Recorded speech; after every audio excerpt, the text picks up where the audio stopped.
আসসালামু আলাইকুম। হ্যালো বন্ধুরা, কেমন আছেন সবাই? আশা করি ভালো। আমরাও আলহামদুলিল্লাহ আপনাদের দোয়ায় ভালো আছি। আরও একটা ভিডিও নিয়ে হাজির হয়েছি আপনাদের সামনে। আশা করছি আপনাদের সবার ভালো লাগবে। আগের ভিডিওতে আমি শুটকি দেওয়ার ভিডিওটা দিয়েছিলাম। শুটকি দিয়েছিলাম নিজের হাতে বাসাতেই, তো সেগুলোই উঠাচ্ছিলাম। আগের দিন বিকেলবেলার ভিডিও ছিল এটা। তো শুটকিগুলো উঠায় নিয়ে আসতেছিলাম। পরের দিন রান্না করব। আর পরের দিন ছিল বন্ধের দিন, বর বাসায় থাকবে। বর বাসায় না থাকলে একা একা তো কোনো কিছু রান্না করে খেতেই মন চায় না, বাচ্চারা ছোট ছোট। তাই বাসায় থাকলে একটু রান্না বান্না করা হয়। তাই ভেবেছিলাম শুটকি ভর্তা বানাবো আর ছোট ভাত রান্না করব, যেটাকে আমাদের গ্রামের ভাষায় বলা হয় খুদের ভাত। তো খুদের ভাত রান্নার সাথে আমাদের গ্রামের সবাই শুটকি ভর্তা খাওয়া হয়।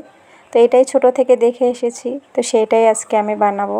শুটকি ভর্তা বানাবো আর খুদের ভাত রান্না করব।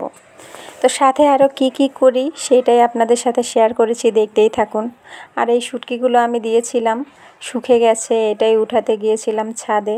শুটকি উঠায় নিয়ে চলে আসব। এটা আমি আগের দিন বিকেলবেলা ছিল, অনেক সুন্দরভাবে শুকিয়ে গিয়েছে।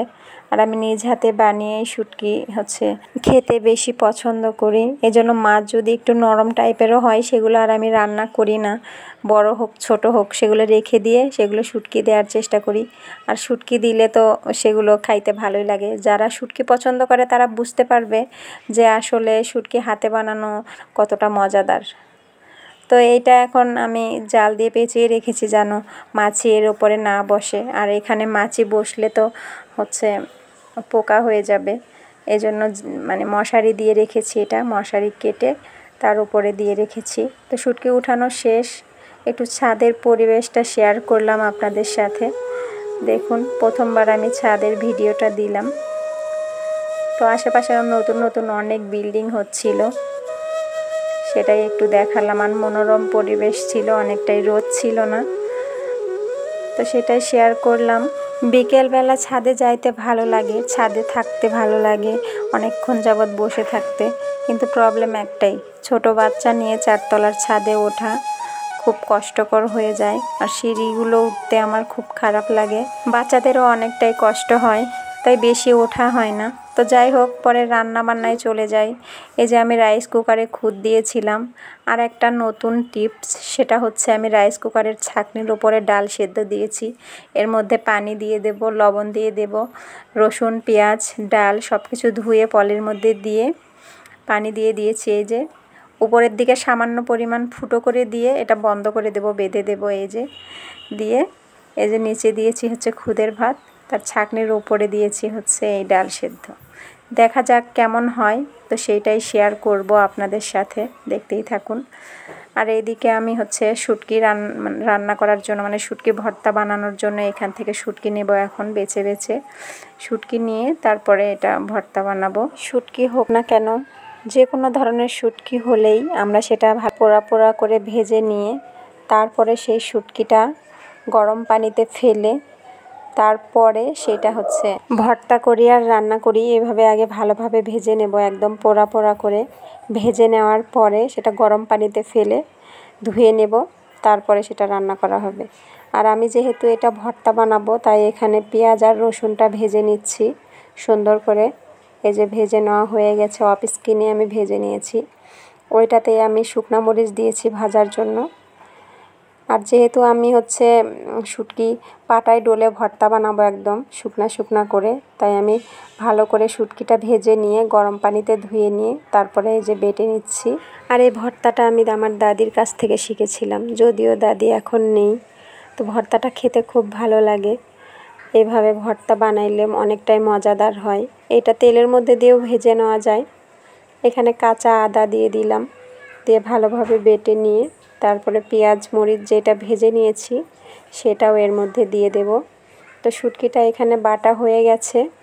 আর এর মধ্যে পেঁয়াজ আর মরিচটা দিয়ে তারপরে আগে পেঁয়াজ আর রসুনটা দিয়ে বেটে নেব, তারপরে মরিচটা দিয়ে দেব।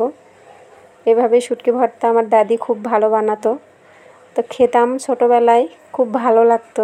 তো সেটাই আজকে আমি একটু বানিয়ে খাওয়ার চেষ্টা করলাম। তবে অনেকটাই ভালো হয়েছিল, অনেক মজাদার লেগেছিল ভর্তাটা।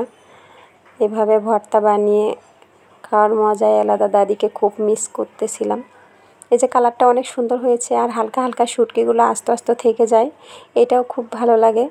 আর এখন আমি এখানে শুকনো মরিচটা বেটে নেব ভালো করে, একদম শুকনো মরিচ লবণ দিয়ে বেটে নিয়ে তারপরে শুটকির উপরে দেব, হালকা সরিষার তেল দেব, দিয়ে এটা হাত দিয়ে নাড়াচাড়া করে নেব। এই যে এভাবে ভর্তা বানালে শুকনো মরিচের যে ঘ্রাণটা ওইটা ওই রকমই থাকে সুন্দর। ভর্তার মধ্যে দিয়ে ভর্তা বানানো শেষ। এখন আমি ডালটা দিয়েছিলাম, কেমন হয়েছে সেটাই দেখাবো। এই যে একদম পানি শুকিয়ে গিয়েছে আর ডালটাও একদম পারফেক্টভাবে সেদ্ধ হয়ে গিয়েছে। এটা এখন আমি ভর্তা বানাবো। আর এটা দেখুন কত সুন্দর হয়েছে। আর এইভাবে সেদ্ধ করলে হালকা একটু পানি বেশি দিতে হয়, কারণ পলির মধ্যে তো আর পানি ঢুকতেও পারে না, আর উপরে ছাঁকনির উপরে কিভাবে ঢুকবে, ভাবে সেদ্ধ হবে, এই জন্য পানিটা একটু বেশি দিতে হয়। আর এই যে একটু নরম নরম হয়েছে, খুব ভালো। এরকম নরম নরম ভর্তাটাই আমরা খেতে ভালোবাসি। সুন্দর হয়েছে। রাইস কুকারের উপর আপনারা এইভাবে দিয়ে ট্রাই করতে পারেন। তো এখন আমি এর মধ্যে শুকনা মরিচগুলো যেগুলো বেটে নিলাম ওগুলো একটু ছিল, তো ওগুলো দিয়েই ভর্তাটা বানিয়ে নেব। আর খুদের ভাত রান্না করেছি, সেটাই খাবো, সেটাই শেয়ার করব আপনাদের সাথে। এতক্ষণ যারা আমার সাথে আছেন সবাইকে অনেক অনেক ভালোবাসা। যদি আমার ভিডিওটা ভালো লেগে থাকে একটা লাইক করবেন, কমেন্টস করবেন। আপনাদের একটা লাইক, একটা কমেন্টস আমাকে ভিডিও তৈরি করতে, নতুন নতুন ভিডিও তৈরি করতে উৎসাহিত করবে। তো যারা আমার চ্যানেলে নতুন, প্লিজ চ্যানেলটা সাবস্ক্রাইব করে পাশে থাকা বেল বাটনটি অল করে দিবেন, যাতে আমি নতুন কোনো ভিডিও ছাড়ার সাথে সাথে আপনি পেয়ে যান। এর সাথে আমার ডাল ভর্তা হয়ে গেল। এখন আমি এই যে খুদের ভাত শেয়ার করব আপনাদের সাথে। এই যে দেখুন, আমি এখানে ডাল ভর্তা নিয়েছি, শুটকি ভর্তা নিয়েছি, আর সাথে নিয়েছি আচার। খুদের ভাতের সাথে আচার। এরকম আলু ভর্তা ভাত হইলে আমরা ঘি দিয়ে খাইতে পছন্দ করি, সেরকম খুদের ভাত হইলে আমরা শুটকি ভর্তা, আচার এগুলো দিয়ে খেতে পছন্দ করি। সাথে ডাল ভর্তা বা বিভিন্ন প্রকারের ভর্তা থাকলে অনেকটাই ভালো হয়। তো আপনারা সবাই ভালো থাকবেন, সুস্থ থাকবেন। আপনাদের সবার ভালো থাকা, সুস্থ থাকা কামনা করে আজকের ভিডিওটা আমি এখানেই শেষ করব। তার আগে বলছি প্লিজ একটা লাইক করবেন, কমেন্টস করবেন যদি ভিডিওটা ভালো লেগে থাকে। আর সেই সাথে আমার জন্য অনেক দোয়া করবেন, আরও যেন নতুন নতুন ভালো ভালো ভিডিও আমি আপনাদের সাথে শেয়ার করতে পারি। সবাই ভালো থাকেন। আল্লাহ হাফেজ।